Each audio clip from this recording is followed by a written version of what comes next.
There's a voice in your head that tells you you're not smart enough. It says you're not strong enough. It says you're not worthy enough. That voice is lying to you, and I can prove it. What's good with y'all? This is Richie Rich. You know, I no longer feel the fire on my ankles as I climbed out of that hell I was living in years ago. Addiction, alcoholism, the streets. And now, I want to help you do the same. This is get up and fight back. So, you achieve something, maybe something big, a promotion at work, a raise, a relationship, a milestone. And for about 5 minutes, you felt good about that shit. Then the voice in your head started fucking talking. You got lucky, dude. They'll figure you out before long. Don't worry about that. Someone else would have done it way better than you. It's only a matter of time before you fuck this up too. Or maybe you haven't achieved anything yet. Maybe because every time you get close to starting something, that voice in your head kicks on. What do you think you're doing? Who do you think you are? You're just gonna fail again. No need to even try. That voice is not loud. That's what makes it so effective.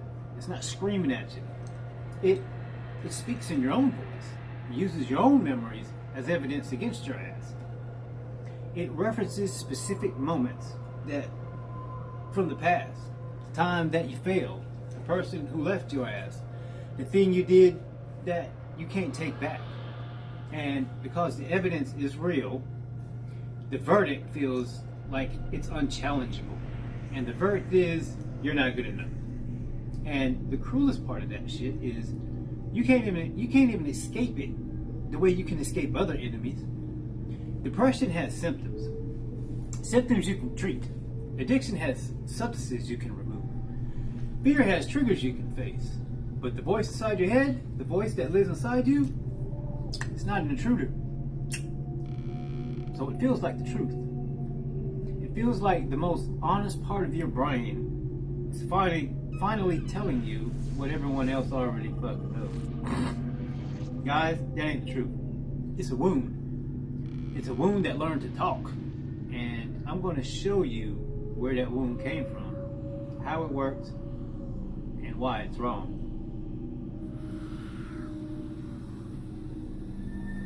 If that voice has been running your life or ruining your life, keeping you small, keeping you stuck, keeping you convinced you don't deserve better, stay with me, because in this video we're going to dismantle that shit. Every demon we've covered in these videos, depression, addiction, grief, fear, anger, the mask, all of them have something in common.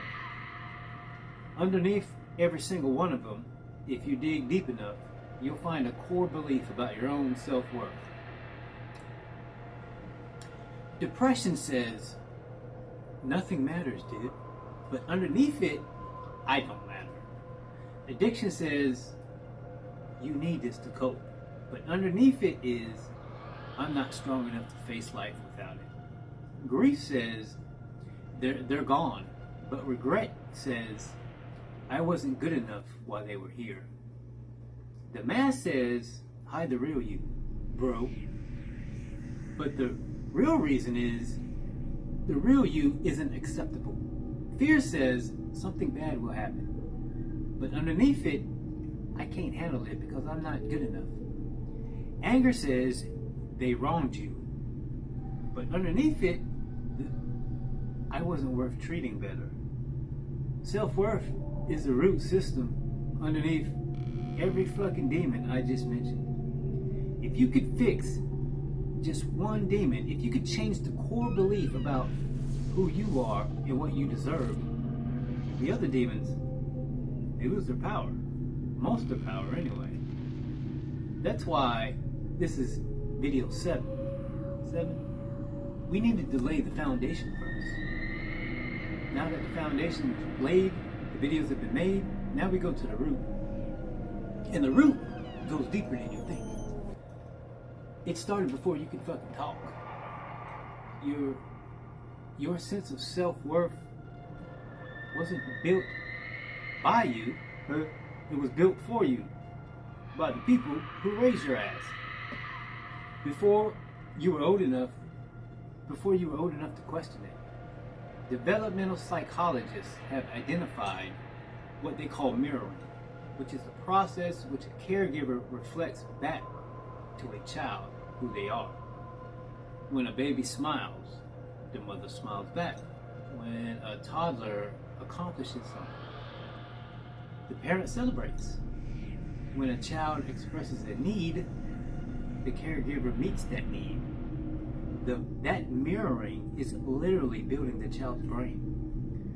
Neuroscientist Alan Shore has shown that early caregiver interactions directly shape the developmental of the orbital frontal cortex, which is responsible for emotional regulation, self-concept, and interpersonal functioning. Negative or absent mirroring results in underdevelopment. If the mirror was accurate, if the caregiver consistently reflected that you are loved, you are capable, you are worthy, the child's brain wires for securement, for secure self-worth. The default becomes, I'm good, I'm okay. But if the mirror was cracked, if the caregiver was absent, inconsistent, or overwhelmed by their own fucking demons, the child's brain wires for something completely different. It wires for, I'm not enough, or I'm too much. My needs are a burden to my parents. I have to earn their love. And here's the part that makes this so hard to fucking fix. By the time you're old enough to think about your own self-worth consciously, to evaluate your own worth, the foundation is already been poured. The I'm not enough feeling doesn't start as a thought. It starts as a neurological pattern installed before you could speak. This is why positive affirmations don't work. They feel like lies. So you stand in front of the mirror, right? And you say, I am worthy. And every cell in your fucking body says, no you're not, bro. Because the wiring that was laid down before you were 3 years old contradicts the words that are coming out of your mouth at 30 years old. You're not fighting a thought. You're fighting your own brain architecture. And brain architecture can be rebuilt. But it starts with understanding the software that's running that brain architecture. Psychologist Aaron Beck, the founder of CBT, Cognitive Behavioral Therapy, identified what he called as core beliefs.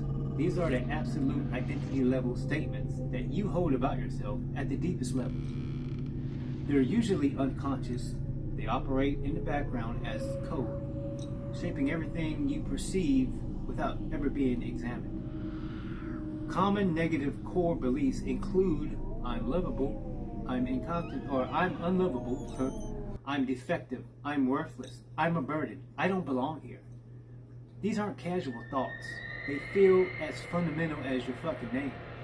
And like everything else we've discussed in these videos, they were formed in you in childhood, based on experiences that a child brain interpreted as evidence.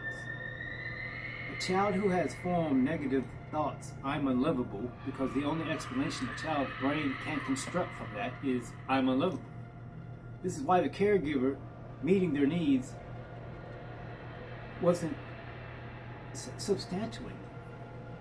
A child who constantly is criticized believes he is incompetent because the constant message that child is receiving is that he's not good enough or she's not good enough.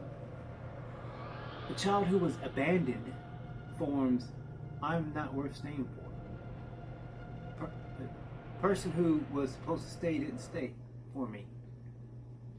Here's what makes core beliefs so dangerous. Beck's research shows that they operate as filters. Once the belief is established, your brain selectively attends to information that confirms it and dismisses information that contradicts it. Confirmation bias applied to self-concept, your own self-worth. If your core belief is I'm incompetent, you'll notice every mistake you make and dismiss every success you achieve. Not because you're choosing to do that, but because your filter is automatic. People compliment you, one person criticizes you, and at the end of the day, you only hear the voice that criticizes you. You only hear the person that criticized you. Because the filter running in your head said, that one matches the code you learned when you was a fucking baby. And the code reinforces itself. The core belief creates the filter. The filter selects the evidence confirms the belief gets stronger. The filter gets tighter, the evidence becomes more selective. Loop after loop after loop until the belief feels like a belief. It doesn't feel like belief at all, but an immovable fact about who you are. You actually believe that. Here's the most important thing I'll say in this entire fucking video. Core beliefs feel like facts, but they're not. They're hypotheses. They were formed by a child's brain with limited data, limited cognitive capacity because you're a child, and zero ability to consider alternative explanations. Mom left because I'm unlivable. Feels like a fact to a 5-year-old. An adult can see that their mom left because mom had their own trauma, her own addictions. She wanted to explore the world. But the 5-year-old, he doesn't think that because he's fucking 5, and so he thinks something totally different. He doesn't realize that his mom is a child herself. So that code that ran my life was installed before I could defend myself, and you too. My core beliefs, the one that ran everything for me actually, was very fucking simple. It was, I'm not worth staying for. My mother installed that shit. Not with words, with absence. She walked in and out of my life when I was young. With no consistency. And, you know, a child's brain at that age, what do you think they think? So my mom's Thai. She, you know, when she had just come to this country, immediately had me when she got here. So can you imagine a 16-year-old from a third world country coming to America back in the 70s? They want to explore. They like I said, she was a child herself, and I no longer blame my mom. I don't resent her or I don't hate her. I'm not mad at her anymore. But when you're a child, But when you're a child, everything I just said, you don't think like that. You're a fucking child. You think when you're a child, I'm not good enough for her to stay. I'll tell you what it did to my self-worth, because that's what this video is about. It's not about my mom or the story of my mom, about her leaving me.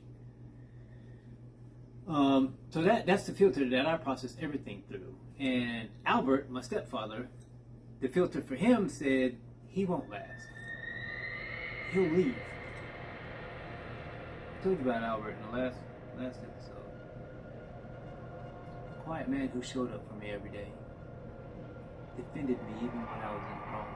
My code said people don't love you, they leave you. Albert was going to leave you sooner or later. So if you give him your love, you're going to get hurt. And so I fought him every fucking day. That man went to the grave thinking I hated him.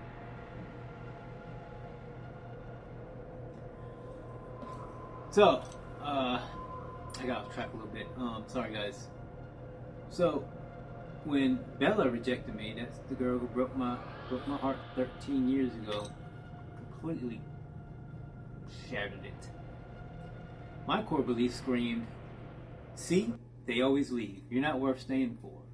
Her heartbreak, my grandmother dying, everything, everything was just confirming the code that was implemented in me when I was a child. So I had to keep everybody at arm's length, because letting someone in just gives them the chance to confirm what I just told you, that they'll leave. I told you in the last video that underneath my anger at my mother was grief. Grief for the mother I never had consistently. Anyway, what I didn't tell you was underneath the grief, the core belief, the hypotheses, was a child, was my mom left because I wasn't good enough. That belief drove my addiction. I'm not enough, I'm not good enough, why try to be sober? That belief drove the mask. If the real me isn't acceptable at 5, then no one will accept me at 35. The belief drove the anger. If I'm not worth treating well, burn every fucking thing around you before someone gets a chance to burn you. Once belief running the that grief was running the show for years. But here's where I am now. I'm 10 years sober. I'm 50 fucking years old. I'm building something I believe in. I believe in for the first time in my life that I believe in. And that voice still talks. It's not as loud and it's not as often, but it's still there.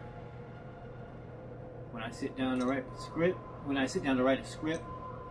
or I do a post, or I record a video, that voice is there. You're a drug addict. You're a loser. You ain't done nothing good with your life. You've wasted 40 years. You treated the only people who ever loved you like shit.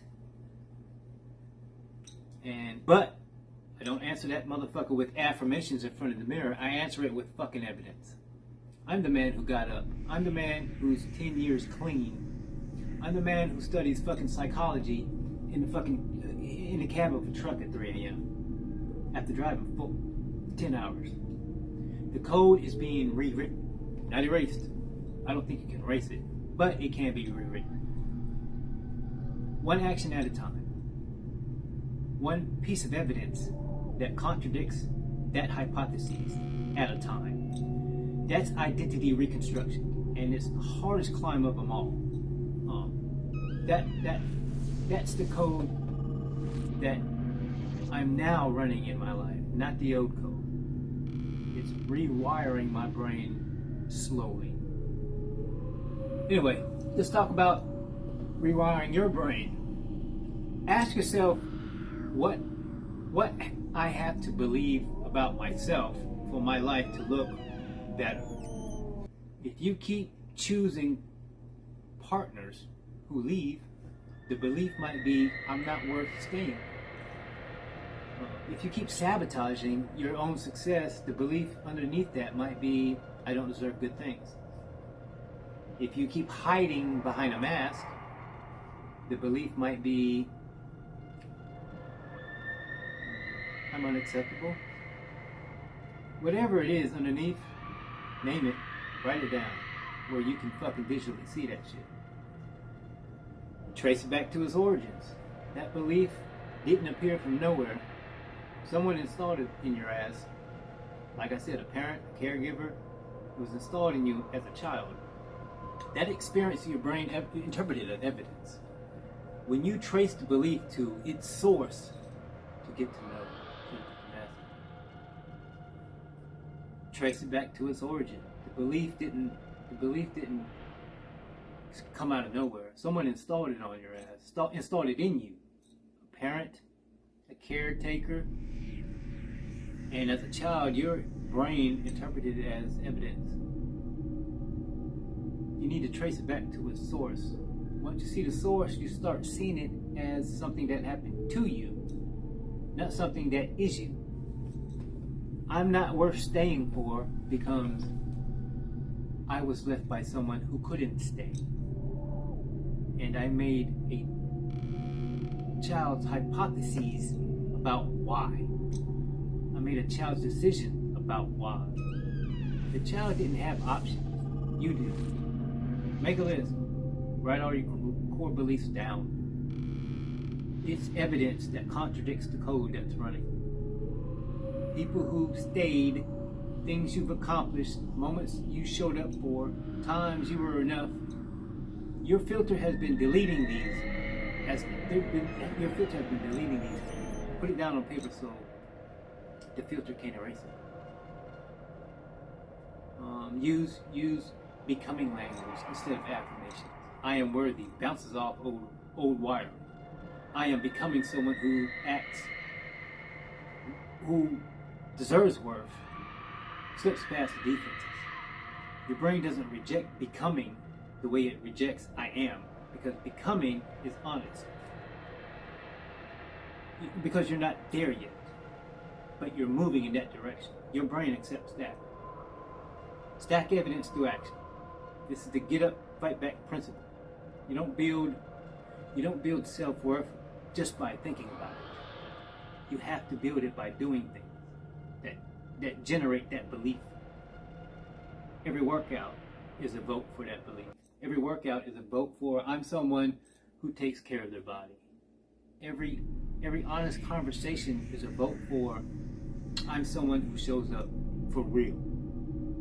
Every video I make is a vote for I'm someone who turns pain into purpose. Self-worth isn't declared, it's constructed. One action at a time. The voice that says you're not enough was installed by someone who didn't know what they were doing. It was a hypothesis made by a child's brain with limited data. And it's been running that data ever since. Not because it's true, but because it was installed in you as a child. You are not your core belief. You are not the verdict of your childhood. You are not the filter that's been deleting every piece of evidence that says otherwise all these years. You get to decide who you are now. Not your parents, not your trauma, not your addiction, not your mistakes. You. The code can be rewritten. Not overnight, not painlessly, but one action at a time. One choice at a time. One moment of defiance against the voice that whispers, you are not enough. You build a new identity on top of that motherfucker. And the old one is not gonna go quietly. But it doesn't have to go quietly. It just has to lose. If that voice has been running your life, if you've been living inside a verdict that was handed down before you could defend yourself, tell me in the comments. Tell me what your core belief is. Say it out loud. Write it down like I said. I read every comment. Guys, sometimes naming the code is the first step to rewriting it. Depression, write it down. Addiction, write it down. The grief, write it down. The mask, write it down. The fire, write it down. Write all that shit. So we're 7 videos deep. So next week we shift from the war in our heads to the war in your relationships. Because the same wiring that tells you you're not enough tells you how to love. And yeah, the same wiring that tells you you're not enough tells you how to love someone. So next week we'll do a video about that. This is Richie Rich. This is Get Up and Fight Back, guys. I hope you guys are doing well out there. And if you're gonna drink tonight, please don't drive. If you're gonna do drugs, please don't do them alone. Watch your back when you're out on these streets. There are fucking scumbags out here that'll take your life. Put a cigarette money in your pocket with no remorse. And Tomorrow's not promised for any of us. We don't know when our number is coming. Time is our most greatest adversary, and it's our most precious resource. Tell your loved ones you love them. Tell them how much they mean to you. And be there for that moment, because there's going to come a moment in the future, someday, that you won't be able to do that. And if you've lost anyone, you know that to be true. This is Get Up and Fight Back, guys. I love y'all. I'll see y'all tomorrow. And please be safe. Peace.